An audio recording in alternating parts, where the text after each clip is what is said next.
We wanted to discuss with Spike kind of how the election went for you guys, some of the lessons you learned, what do you think went well, what went bad. And so Spike, I'll just kind of let you start. What sort of things do you think went really well this year? So I think what went well, Ryan, first of all, thanks again for having me on. And I'm simultaneously sharing this to my page in fact, yeah, I'll just share it.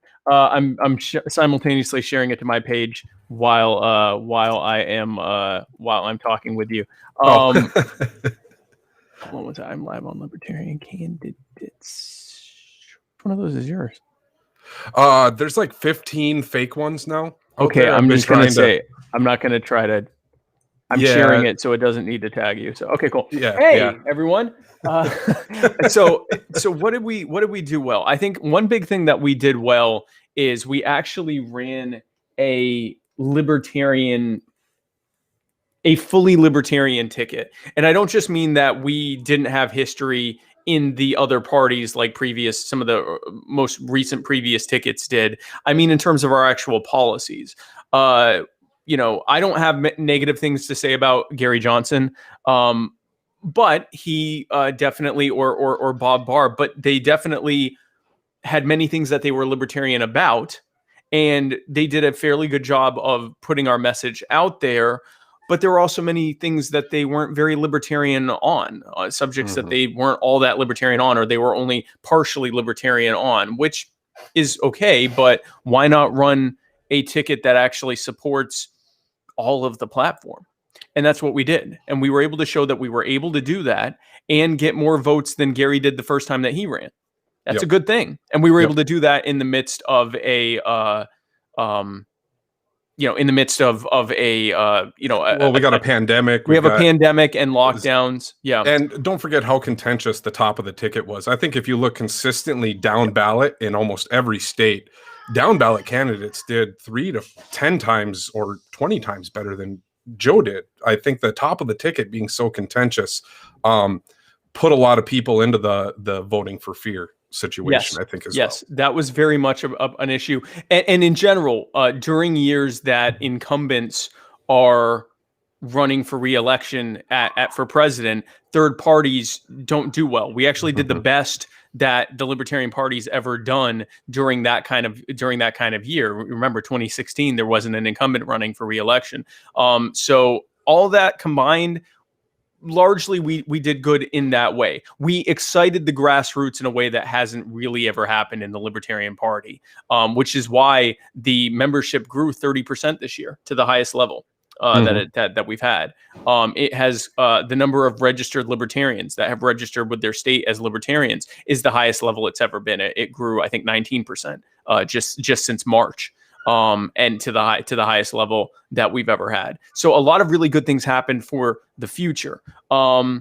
With that said, one big thing that we learned is that it doesn't matter whether we get 1%, 3%, 5%, whatever, is largely reliant on factors outside of anything that we can control, just because of how small we are.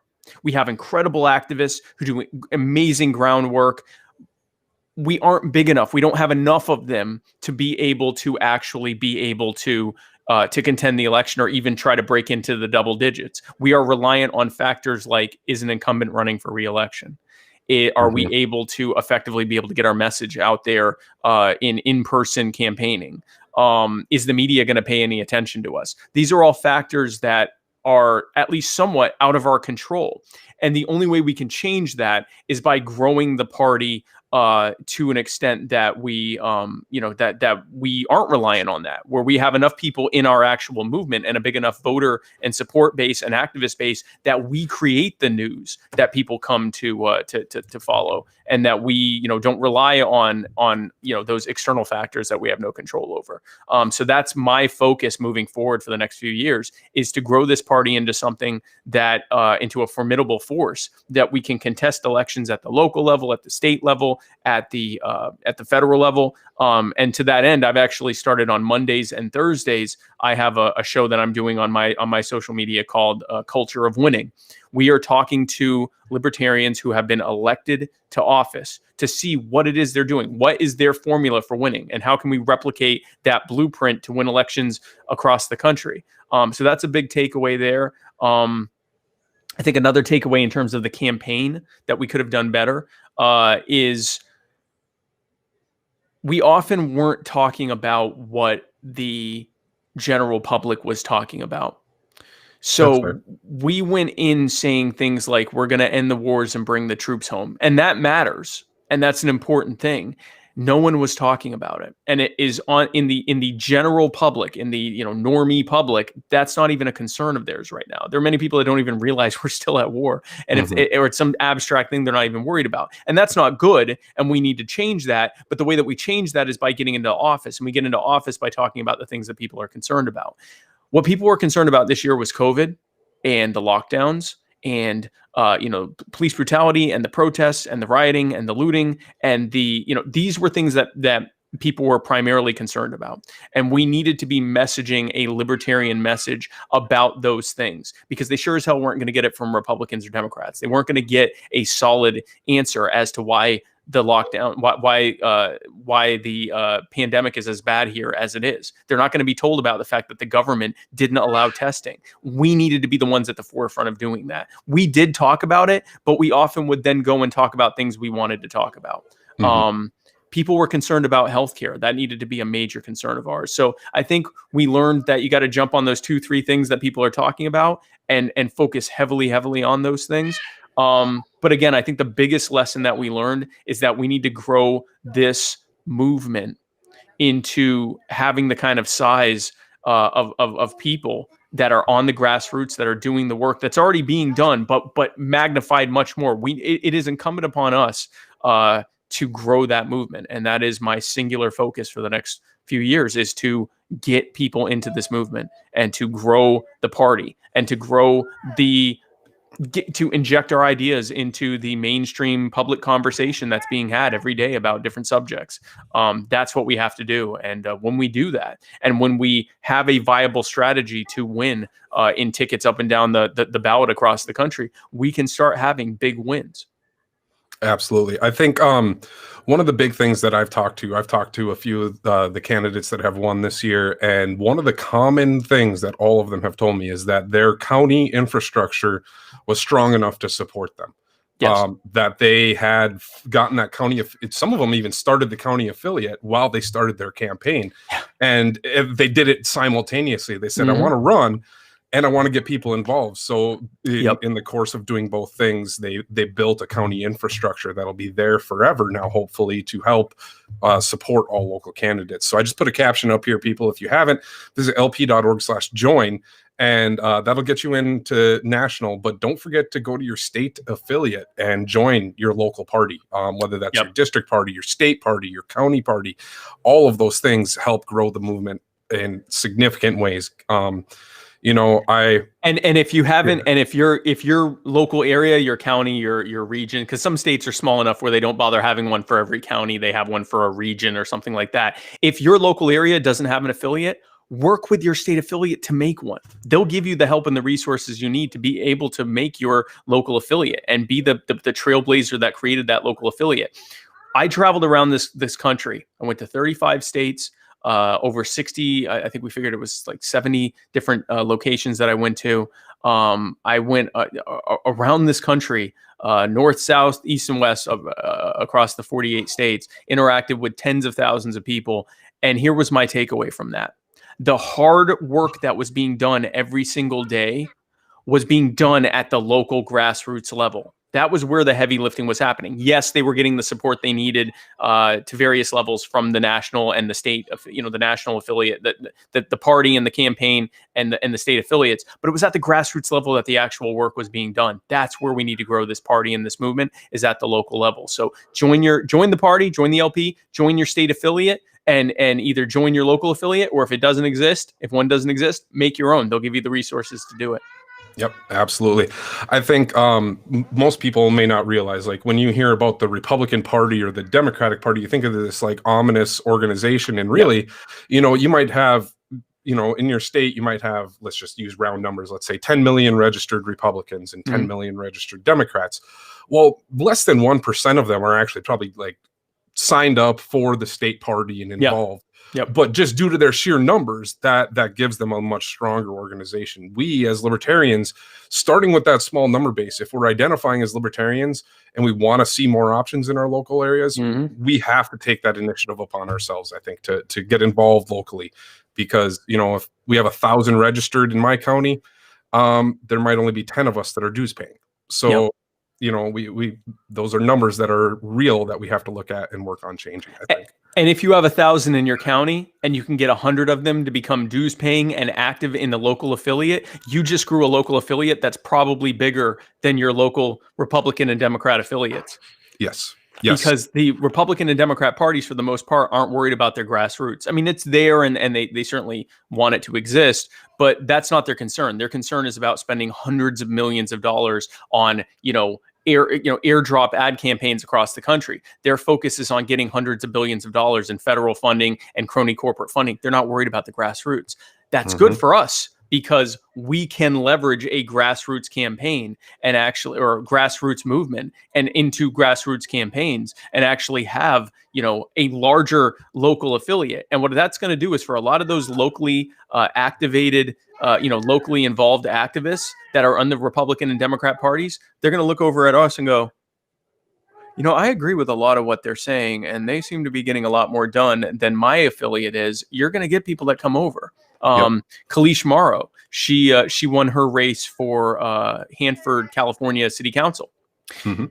Within hours of winning, she converted the vice mayor, Francisco Ramirez, over to the Libertarian Party because he saw that you can actually win elections as a libertarian. And he was always considered himself a libertarian, but he ran as a Republican because he figured that's what he needed to do to win. Yep. And so there's a lot that we can do by winning and by growing affiliates and showing people like we're not the loser party, we are the winner party. Yep. I know I filed my letter of intent to seek our party's nomination for a race here. Yes. Within a day of announcing it, I got a phone call from a city commissioner of one of the cities here asking me more about what our infrastructure was. He's like, oh, I've always kind of leaned this way, but you guys aren't. It's so much easier for us to just call up the PACs and be like, hey, can I get 10 grand? We call the committee and there's my campaign financing in 2 phone calls. Whereas, we have to hit there and we're going to be knocking doors. Yep. And making phone calls and doing that. So yep. It's a people orientated party here that we have. And it's not a big, yes, some of us would like to see deregulation on many things, but that doesn't mean that the corporations are coming out and giving us money because the regulations are what they favor. The regulations are what make them, and this is a common misunderstanding is that people think that the regulations keep big business in check. Is big business in check? Last I saw, big business lobbyists were the ones writing the regulations to protect us from them. And then meanwhile, they weaponize those regulations to put all their smaller competitors out of business. The gravy train exists. The whole crony politician and crony corporate gravy train exists because of those regulations. If their smaller competitors weren't regulated out of business, they wouldn't be able to get away with this nonsense. And they know that, and we know that, and they know that we know that, and we know that they know that we know that. So if we get elected to office, they know that their crony gravy train's over. So they have a vested interest in keeping us out. With that said, we don't need them. We get the grassroots involved. We get the people at the grassroots involved at the local level and start winning elections. Ryan wins his election. More libertarians running up and down the ballot across the country win their elections for city council and state legislature and Congress and governor and Senate and these types of races. And now all of a sudden we're the winners and people start coming over to us. All these libertarian leaning people that have been running as Democrats and Republicans or some other third party or as independents, or a lot of other people who are very talented and want to run as won't even consider running for office because they know that they couldn't be a Democrat or a Republican, but they know that they wouldn't win as a libertarian and don't want to waste their time. When they see that it wouldn't be a waste of their time, that's when we get the big talent there as well. So, I mean, there's a lot of stuff that happens when you just start winning more races. This year was actually a pretty good year for the Libertarian Party in terms of the down ballot races. We won many more than we expected to win. And it's because of the strength of the grassroots. We need to build upon that. This needs to be a grassroots party because it's really the only viable way forward. We're not going to get the taxpayer money because we don't want it. We're not going to get the crony corporate funding because we don't want it and they'd never give it to us. We have to utilize the grassroots, but also it's really our only way forward. And B, it also leans into what we're about. We are a party of the people. We are not a party of big government. We are not a party of big crony corporations. We are a party of setting people free. So let's work with the people. Let's do it at the grassroots level. It not only sticks to our principles and our ideas and our brand, but it's the only way we can do it. So let's do it. Absolutely. So lots of people have been asking me, and I posted here earlier, and in this election, some people may feel that libertarian votes may have gotten robbed. You know, there's lots of theories going around here. I personally look at it this way. Elections have always been rigged from the start before we even vote, but just in the way they're structured. But in that sense, where is your opinion on all the current theories of election fraud and where the climate is going? So the LP is tracking all these different examples of where it looked like Joe and I had way more votes, and then all of a sudden it went down. Some of it looks like it was just counting errors by like Google or whatever site people were using more so than the actual like count that was happening from the Board of Elections or the Secretary of State in that state or whoever was counting the votes. With that said, we are tracking that stuff, and if there's any actual examples of massive fraud, we certainly will bring it to light. With that said, and this is me as someone who always does things with the eye of winning.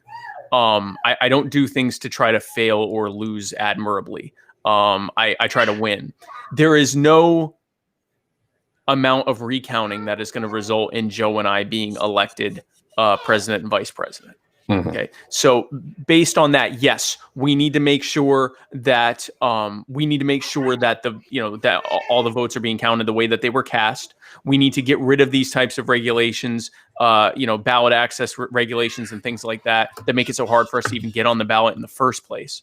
And also bring that to light, because a lot of people don't realize that it's that difficult to just even get on the ballot. We need to do all those things and make sure that we weren't robbed of votes and all of that stuff.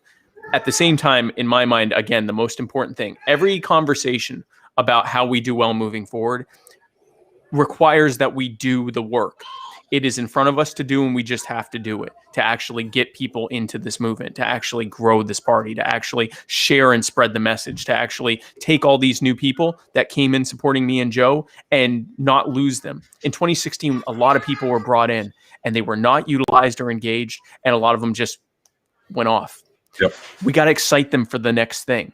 If you are watching this and you didn't even know about libertarianism until this year, and you wanted me and Joe to win and you were supporting us, and now this election has happened and you're disappointed in the outcome, I'm telling you that this was never about just this election.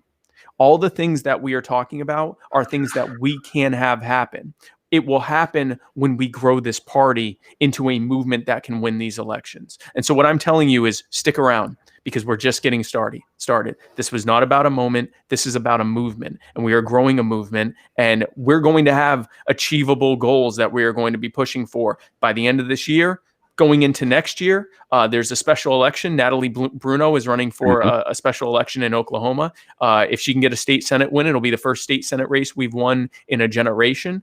And it will set us up for, future victories in the midterms in 2022. There's all sorts of stuff we're going to be doing. So if you were looking for what's the next thing, what's the big goal, that's coming. Stay tuned. All right. Other things I think that, topics we talked about the things we love to talk about. Obviously, I think this year we're definitely going to see more of monetary policy is going to be completely ignored by the media, because we know we're going to be continuing to spend money. We know getting out of Iraq, getting out of Afghanistan, it's all going to be ignored. It's all going to be ignored. When we talked about healthcare, I think one of the big ones that of anyone I talked to this year that can probably actually make a difference in this COVID crisis is certificate of need laws. I don't know how familiar you are with them. Oh yeah. But, at this point, I was reading an article here in Kentucky, our like ICU availability would be at least doubled if we didn't have them on the books. There's so many in very short period of time too. Yeah. Yes. So what sort of other things do you think going forward, as you said, what people are talking about, what messaging would you advocate people lean into more going forward? What I will be messaging moving forward, and what I will be encouraging people to message moving forward, is that right now everyone is talking about COVID and things within the orbit of COVID.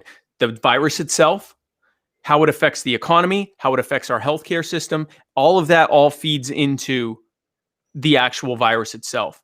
What no one is talking about in the Republican or Democrat circles, what no one is hearing in the mainstream conversation, is the fact that the reason the pandemic is so bad here is not because of us.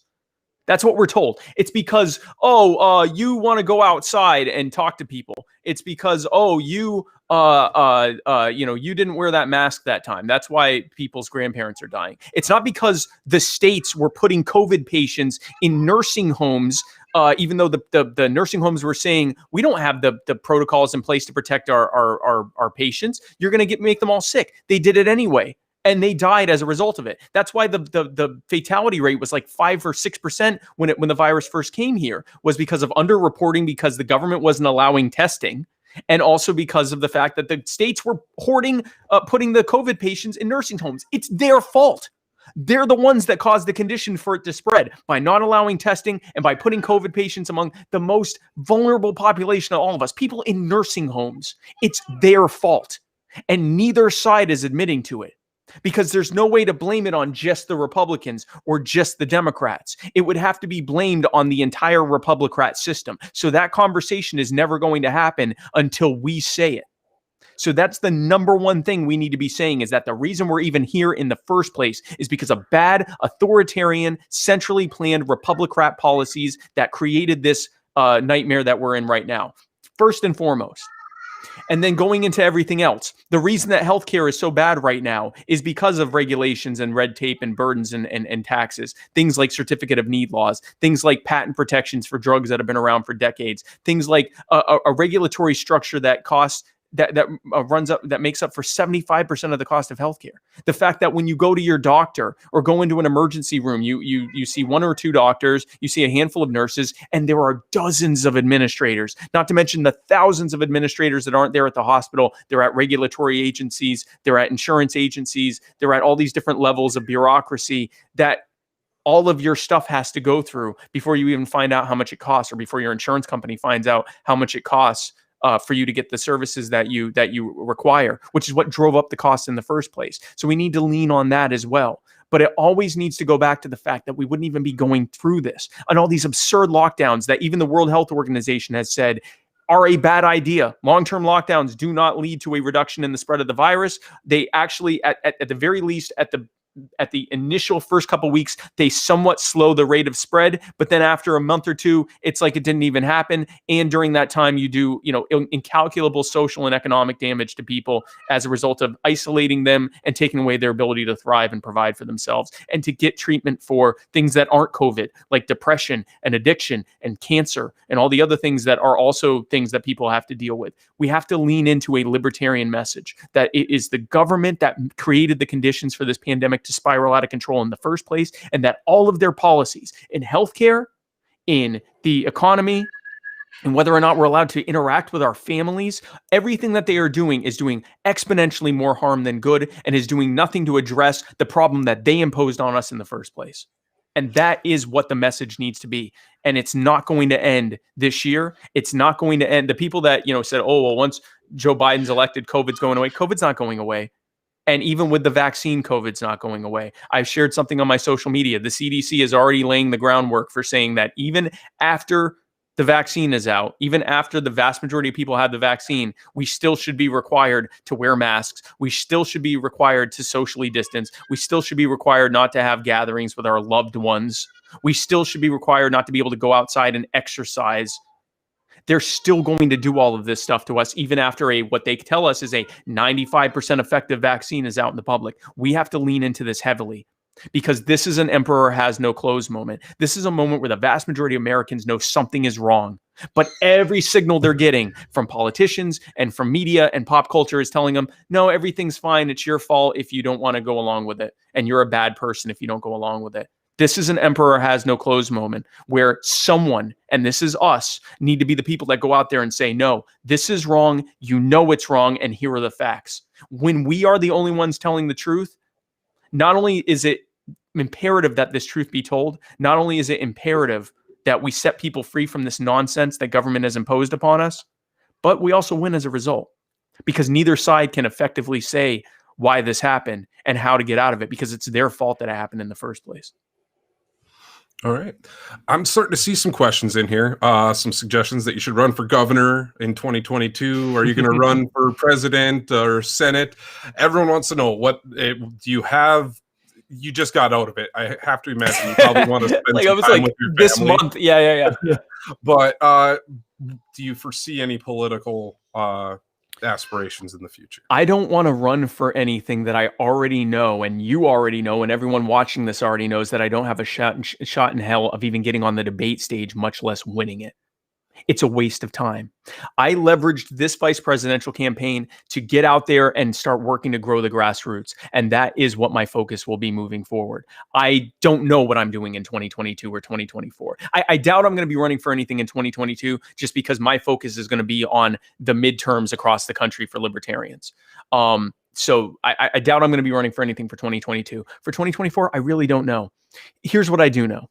Whether it's me or Larry Sharp or Justin Amash or Vince Vaughn or Kurt Russell or whoever wants to run, whoever ends up being the nominee in 2024, I want this party to have grown into a movement where they actually have a shot in hell of winning, where they can actually get on the debate stage, where they are actually, their ideas and our ideas are being injected into the mainstream conversation, that we are affecting the cultural conversation, because all politics is downstream of culture. Politics is reflective of what's happening culturally.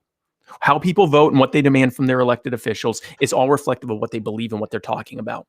I want us to grow into a movement, a cultural and political powerhouse. That is my focus. And if that lends itself to my being the best person to run in 2024, then so be it. If it lends itself to someone else being the best person, so be it. I don't even care about that. What I care about is that whoever runs in 2022 and 2024, 2026, 2028, in every single election cycle, that they can win. That we can actually, all the stuff that we sit around talking about, ending the Fed, ending the wars, and ending the war on drugs, even as the world is getting worse and worse and worse, even as the conditions are getting more and more and more authoritarian, even as the cost of living continues to skyrocket because of the Federal Reserve and other disastrous monetary and economic policies from Republicans and Democrats, as we sit here and talk about, wouldn't it be great if we did this? No, let's do this. I didn't come out of retirement to fail and lose nobly. I didn't come out of retirement to lose admirably. I didn't come out of retirement to lead a group of people that want to talk about how great it would be if these things happened. I came out of retirement to grow this into a movement that accomplishes those things by changing the cultural conversation, winning public elections, and changing policy so that we can set Americans free. That is what I'm running on. And if that lends itself to my being the nominee in 2024, so be it. And if it doesn't, so be it. My concern is growing the movement. It's never been about me. It has never been about my personal aspirations. If it was, I wouldn't be doing it in a third party. This is my goal. My goal has always been, this has always been about setting people free. And the way that we do that is by growing this movement. So that is my focus for as long as it takes until we get there. All right. Thank you, Spike. I really appreciate you taking the time to come out here and join me tonight. And for those of you guys watching, make sure you like, comment, subscribe, hit the notification bell if you're on YouTube. Also, just a quick note from the sponsor, libertariancandidates.news/merch, all the way through the 4th of December, 50% off. So thank you, everyone. Have a safe night. Thank you.